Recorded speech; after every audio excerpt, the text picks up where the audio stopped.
नमस्कार दोस्तों, target with PS Parihar channel में आपका स्वागत है। सुबह की इस वीडियो में ऐसी सूचनाएं हैं जो विभिन्न समाचार पत्रों पर छाई हुई होती हैं और विद्यार्थियों के लिए आवश्यक होती हैं। तो आइए शुरू करते हैं और देख लेते हैं कि आज के समाचार पत्रों में विद्यार्थी जीवन से संबंधित कौन-कौन सी सूचनाएं हैं। तो वीडियो को जल्दी से लाइक कर दें, शेयर कर दें और जिन छात्रों ने चैनल को अभी भी सब्सक्राइब न किया हो तो जल्दी से सब्सक्राइब कर लें ताकि आप लोगों को भी इसी प्रकार की ऑथेंटिक अपडेट सबसे पहले मिलती रहे। आज की वीडियो सबसे ज़्यादा इंपॉर्टेंट है, इसलिए वीडियो को पूरा देखें और आइए शुरू करते हैं। और सबसे पहले बात कर लेते हैं इलाहाबाद हाईकोर्ट बाबुओं की group C group D bumper भर्ती का विज्ञापन जारी हो गया। पद योग्यता बदलाव आयु और अंतिम तारीख सारी की सारी जानकारी समाचार पत्र में दी गई है। सुप्रीम कोर्ट ने हाल ही में अभी आदेश दिया था, मैंने इसके बारे में बहुत सारे वीडियोस बनाए हैं और यहाँ पर आप लोग देख सकते हैं ये संक्षिप्त विज्ञापन जारी हो गया है उच्च न्यायालय इलाहाबाद का।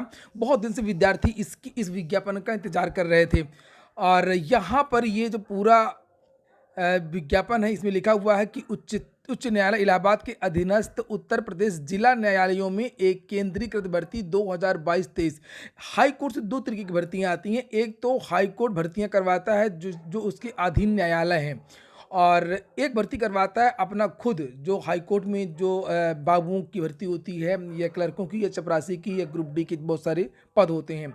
तो फिलहाल ये जो भर्ती है वो हाई कोर्ट करवा रहा है जो प्रदेश के जितने भी न्यायालय हैं वहाँ पर कर्मियों की। तो यहाँ पर लिखा है कि इसमें कौन कौन से पद हैं, पहले तो पद देख लीजिए। जैसे कि आशुलिपिक श्रेणी थर्ड, तो ये आशुलिपिक यानी स्टेनो का है और इसका जो ग्रेड पे भी है अच्छा होता है हमेशा से ही स्टेनो का। 2800 ग्रेड पे है। 18 से 40 साल की जो एज है वो मांगी गई है। पदों की संख्या बहुत ज़्यादा है, 1186। स्टेनो में कभी इतने पद नहीं होते हैं। और यहाँ पर हिंदी की ये पद बताए गए हैं 881 और आशुलिपिक और अंग्रेजी के पद हैं 305।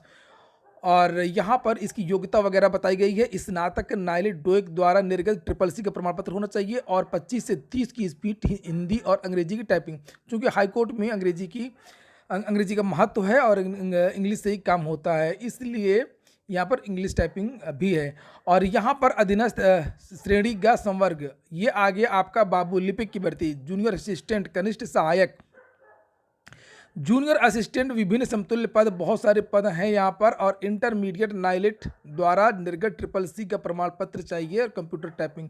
तो इंटर पास हो, 12वीं पास विद्यार्थी और प्लस ट्रिपल सी की मार्कशीट होनी चाहिए और प्लस ये आपकी टाइपिंग 25 और 30 पद हैं 1021। तो देखिए मैंने आप लोगों से बताया था कि इस समय आपको 3-4 वैकेंसियां टाइपिंग वालों के लिए मिलेंगी। जैसे कि एक माध्यमिक लिपिक भर्ती है वो टाइपिंग की है और एक भर्ती जो यूपी ट्रिपल एससी से निकली है, हालांकि 2 भर्तियां निकली हैं जूनियर असिस्टेंट की, वो भी टाइपिंग के लिए है। और एक भर्ती आपकी ये निकल आई है हाई कोर्ट की, टाइपिंग में लगातार काम करते रहे। 1021 पद हैं इसमें, 18 से 40 की एज है और इसका ग्रेड पे यहाँ पर फिक्स रख दिया गया 2000 और 1900। कुछ पदों में 2000 है और कुछ पदों में 1900, क्योंकि जो जूनियर असिस्टेंट के समतुल्य पद है उसमें बहुत सारे पद होते हैं जिन्होंने हाई कोर्ट की वैकेंसी का एग्जाम दिया हो। और नीचे अब देख लीजिए अधीनस्थ न्यायालय में ड्राइवरों की वैकेंसी भी हो रही है और ये 26 पद हैं इसमें, 18 से 40 है और यहाँ पर ये 1900 है। जूनियर असिस्टेंट में और अधिक पद थे लेकिन कुछ पद क्लियर नहीं हो पाए हैं, इसलिए वो पद रोक दिए गए हैं। और यहाँ पर नीचे लिखा हुआ है कि अधीनस्थ न्यायालय में ग्रुप डी की भी वैकेंसी एक साथ आ गई है। जूनियर असिस्टेंट की भी और ग्रुप डी की और ड्राइवर की सारी वैकेंसी एक साथ आई है। मैंने इसके बारे में तो कल ही वीडियो बनाया था और बताया था कि आर ओ को, जब मैंने वेतन बताया था आप लोगों को कि आर ओ की जो वैकेंसी है वो तो अभी नहीं आएगी, इस साल आना ही नहीं है उसको, अगले साल लास्ट में आएगी, क्योंकि हो चुकी आर ओ। और इस समय जो सबसे पहले वैकेंसी लगी हुई है वो है ग्रुप सी और ग्रुप डी की हाई कोर्ट की। और यहाँ पर देखिए जो पद हैं ग्रुप डी के, ट्यूबवेल ऑपरेटर है, प्रोसेस सर्वर है, अर्दली चपरासी है, चौकीदार, वाटरमैन है, स्वीपर है, कम फरास है। और ये इनकी योग्यता भी अलग अलग लिखी हुई है। ये देखिए ITI, हाई स्कूल और ये कच्चा 8 पास। तो 18 से 40 साल की एज है। ये देखिए पद संख्या लिखा हुआ है, ग्रेड पे इसका 1800 है और यहाँ पर नीचे फिक्स है कि कुछ पद अस्थायी होते। नीचे यहाँ पर लिखा कि पदों की जो संख्या वो घट और बढ़ सकती है, भुगतान वगैरह के बारे में भी जानकारी दी गई है। और यहाँ पर अगर आप लोग ये सोच रहे हैं कि इसके आवेदन कब से शुरू होंगे तो यहाँ पे तारीख बता दी गई है, ये देख लीजिए। अब तारीख 30 अक्टूबर आज से आवेदन शुरू हो रहे हैं। 13 तारीख इसकी लास्ट डेट है। बहुत ज़्यादा दिन का समय नहीं दिया गया। सुप्रीम कोर्ट की गाइडलाइन है कि जल्दी 2 महीने के अंदर इन पदों को भरा जाए। जैसे ही इसकी आवेदन होंगे बहुत जल्दी इसकी परीक्षा होगी, बहुत जल्दी। और 13 नवंबर तक ये सक्रिय रहेगा और यानी कि लगभग केवल 14 दिन का समय दिया गया है विद्यार्थियों को। और यहाँ पर शुल्क वगैरह के बारे में जानकारी दी गई है और यहाँ पर वेबसाइट भी दी गई है। वेबसाइट ये लिखा है recruitment.nta.nic.in या Allahabad high court .in। Allahabad high court की जो ऑफिशियल वेबसाइट है सबसे नीचे देखिएगा, वहाँ पर रिक्रूटमेंट का पोर्शन दिया हुआ है। तो रिक्रूटमेंट पर जब क्लिक जाएंगे करेंगे तो वहाँ पर सारी की सारी जो लिंक है वो ओपन हो जाएंगी। और सबसे बड़ी बात ये है कि इलाहाबाद हाईकोर्ट ये जो परीक्षा है वो ऑनलाइन नहीं करवाएगी। ऑनलाइन से बड़ी बदनामी हुई, आर की जो भर्ती हुई थी, ये परीक्षा ऑफलाइन ही होगी। और इसकी कट ऑफ बहुत ज़्यादा जाती है, चाहे ग्रुप डी हो, चाहे जो भी वैकेंसी हो। और यहाँ पर इसके बारे में साफ साफ कह दिया गया है कि जो परीक्षा होगी वो OMR सीट पर होगी। ये देखिए, ये देखिए, ये ऑनलाइन परीक्षा नहीं होगी। ये एक बहुत बड़ा बदलाव हुआ है कि ये जो परीक्षा है वो, जैसे चर्चाएं चल रही थी कि ऑनलाइन परीक्षा हो सकती है आर की तरीके से, तो ऑनलाइन परीक्षा नहीं होगी, परीक्षा ऑफलाइन ही होगी। ये देखिए यहाँ पर लिखा हुआ है, पोस्ट क्रम संख्या के अनुसार अलग अलग तिथियों पालियों में उत्तर प्रदेश की विभिन्न जनपदों में परीक्षा होगी। तदनुसार पदों की आवश्यकता अनुसार जहां आवश्यक होगा अंग्रेजी और कंप्यूटर टाइप टेस्ट, सोलिपिक टेस्ट, तकनीकी ड्राइविंग टेस्ट आयोजित किया जा सकेगा। तो ये हो गया महत्वपूर्ण वीडियो। अब थोड़ा सा चर्चा कर लेते हैं दूसरी खबरों को। पुलिस भर्ती के इंतजार में कल विद्यार्थियों ने लगभग 16 लाख से ज़्यादा ट्वीट किए थे पुलिस भर्ती को लेकर के, और उसी में बहुत सारे लोगों ने ट्वीट किए। भाजपा के सांसद हैं जिन्होंने भी पुलिस भर्ती की मांग की।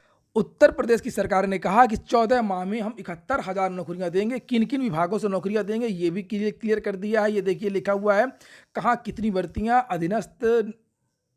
अधीनस्थ से ये देखिए लिखा हुआ है यहाँ पर, ये लोक सेवा आयोग 4,527, अधीनस्थ सेवा चयन आयोग 20,060, उच्चतर शिक्षा से 958, जो विज्ञापन संख्या 51 है। माध्यमिक शिक्षा सेवा चयन board TGT PGT 4795, power corporation विद्युत सेवा आयोग 255, पुलिस भर्ती एवं प्रोन्नत बोर्ड से भर्तियाँ होंगी, लगभग 41,000 भर्तियाँ होंगी। एक्चुअली में ये क्या है ना कि आज के समाचार पत्रों में बहुत सारी ऐसी घोषणा की गई है ताकि विद्यार्थियों के लिए ट्विटर अभियान किया था। सरकार दबाव में आई है, सरकार ने निर्देश दिए, IT सेल सक्रिय हो गई है और लगातार भर्तियों के बारे में घोषणाएं आई हैं आज के समाचार पत्रों में। ऐसा अक्सर होता है, जब भी कोई ट्विटर अभियान या बड़ा आंदोलन होता है तो उसके दूसरे दिन समाचार पत्र लंबा लंबा छापने लगते हैं। तो वही यहाँ पर लिखा हुआ है कि हमने कहाँ कहाँ पर नौकरियाँ दी हैं और कहाँ कहाँ पर नौकरियाँ आएंगी। आयोगों और भर्ती बोर्डों, तो हाँ नहीं, ये बात तो सही है कि कुछ विभागों में तेजी देखने को मिली है, जैसे SSC वगैरह में और बैंकों की भर्तियों में। अभी उत्तर प्रदेश में स्पीड नहीं आई है, उत्तर प्रदेश में बंद चल रही हैं भर्तियाँ, चाहे वो TGT PGT हो, LT हो। और फिलहाल ये देखिए यहाँ पर क्या लिखा उत्तर प्रदेश सरकार की तरफ से कि सबसे अधिक भर्तियां 41,000 उत्तर प्रदेश पुलिस भर्ती एवं प्रोन्नत बोर्ड द्वारा की जाएगी। नियुक्ति एवं कार्मिक विभाग ने रिक्तियों संबंधी जानकारी मुख्यमंत्री को भेज दी है। मुख्यमंत्री योगी आदित्यनाथ ने सभी विभागों से रिक्त पदों पर भर्ती का प्रस्ताव। आप लोग वीडियो को लाइक क्यों नहीं किया करते हैं? आजकल वीडियो को लाइक नहीं कर रहे हैं आप लोग, ना शेयर कर रहे हैं। तो वीडियो को शेयर भी किया करें, लाइक भी किया करें और पूरा देखा करें। और जो भी प्रस्ताव भेजे जाएं उनकी जानकारी अनिवार्य रूप से दी जाती है। ये सब जानकारी यहाँ पर लिखी है कि कौन कौन सी भर्तियां होंगी, और रक्षा मंत्रालय से बहुत ज़्यादा भर्तियां की गई हैं और की जाएंगी, ये भी जानकारी यहाँ पर दी गई। अग्निवीर, महिला अग्निवीर के 100 पद हैं और लिखा है लखनऊ में ये रैली हो रही है। राजधानी के मध्य कमान के अंतर्गत आर्मी मेडिकल कॉर्प्स सेंटर में 30 नवंबर से 10 दिसंबर तक महिला अग्निवीर की भर्ती होगी। इसमें महिला मिलिट्री पुलिस के 100 पदों पर चयन किया जाएगा। करीब 80,000 बेटियों ने आवेदन किया। लिपिक भर्ती में बड़ी धांधली हो रही है। लिपिक भर्ती के पद दबा लिए हैं प्रबंधकों ने और ये विज्ञापन निकाले ही नहीं है। बहुत सारे विद्यार्थी परेशान हैं। मैंने बहुत सारे वीडियो जिसके बारे में बनाए थे कि पद रोक लिए गए हैं, जबकि वास्तव में उत्तर प्रदेश में लगभग 4,500 पद खाली हैं। और यहाँ पर देखिए ये वही बात लिखी हुई कि बाबुओं के पद खाली, भर्ती को तैयार नहीं स्कूल प्रबंधक। सहायता प्राप्त माध्यमिक स्कूलों में बाबुओं की भर्ती में मनमानी पर रोक लगी तो प्रबंधकों ने पद खाली होने के बावजूद नियुक्ति से मुंह फेर लिया है। प्रयागराज में ही 76 बॉयज कॉलेजों में लिपिक की सीधी भर्ती के 82 पद खाली हैं, लेकिन प्रबंधकों ने मात्र 20 पदों पर भर्ती की अनुमति मांगी है।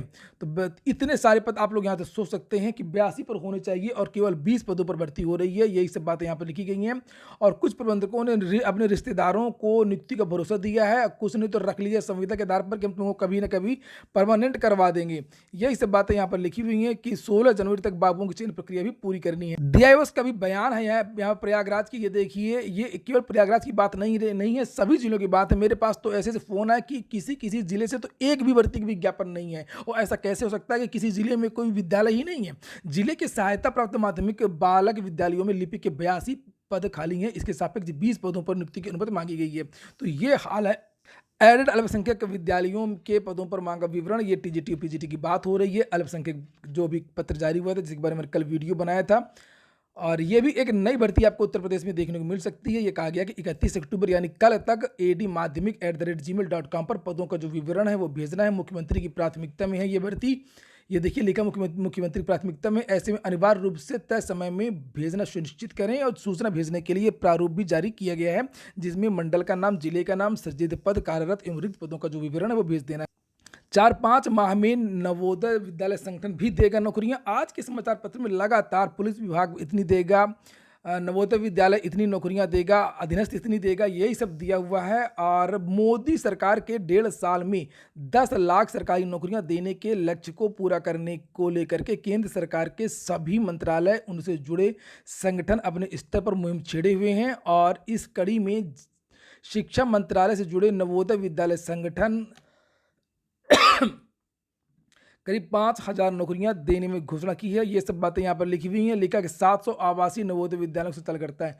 तो नवोदय विद्यालयों में एनवीएस की जो भर्ती है वो भी आपको देखने को मिल सकती है। यहाँ पर भी टीजीटी, पीजीटी और प्राथमिक शिक्षक भर्ती होती है। लिखा कि नवोदय विद्यालय संगठन ने 700 विद्यालयों में खाली और नए पद सृजित करके योजना बनाई, यानी कि 700 विद्यालय। इसका मतलब है कि पदों की संख्या काफी ज्यादा होगी। इलाहाबाद विश्वविद्यालय ग्रुप ए और बी की भर्ती के विज्ञापन जारी हुआ था लगभग 1-1.5 साल पहले, और वो जो परीक्षा है वो 6 तारीख को होगी और इसके एडमिट कार्ड वगैरह जारी कर दिए गए हैं। अभ्यर्थियों के प्रवेश पत्र, उसके बारे में यहाँ पर जानकारी दी गई। यूपीपीएससी की भी कुछ सूचनाएं हैं। लिखा कि कुछ विषयों से विद्यार्थियों का मोह भंग हो गया है। अभी हाल ही में जो परिणाम जारी हुआ है पीसीएस का, 1990 से लेकर 98 तक एक दौर था। तो ये तो बदलता ही रहता है, कभी पॉलिटी, कभी सोशियोलॉजी, कभी कुछ तो लगातार टर्न चेंज होता रहा ट्रेंड। और यहाँ पर लिखा कि 50% संस्कृत और दर्शन शास्त्र जैसे जो विषय हैं उन पर विद्यार्थी परीक्षा देते थे। तब 2 वैकल्पिक विषय हुआ करते थे। दर्शन शास्त्र काफ़ी स्कोरिंग विषय था। केपी द्विवेदी उस वक्त परीक्षा में शामिल हुए थे। उन्हें अपने विषय मनोविज्ञान में 276 अंक मिले थे और दर्शन शास्त्र के लिए उनका नया विषय था जिसमें 374 अंक मिले थे। और ये सब चीज़ें बदल गई और अब लिखा है कि हिंदी माध्यम और पीसीएस अभ्यर्थियों को इससे कम ही अंक मिलते। तो लगातार लोक सेवा आयोग की परीक्षाओं में बदलाव होता रहता है। विद्यार्थियों को उसके अनुरूप बनना भी पड़ेगा। अगर विद्यार्थी बदल नहीं पाएंगे तो फिर वो बाहर हो जाएंगे प्रतियोगिता से। तो ये हो गया आज का वीडियो। पूरा वीडियो सुनने के लिए बहुत बहुत धन्यवाद।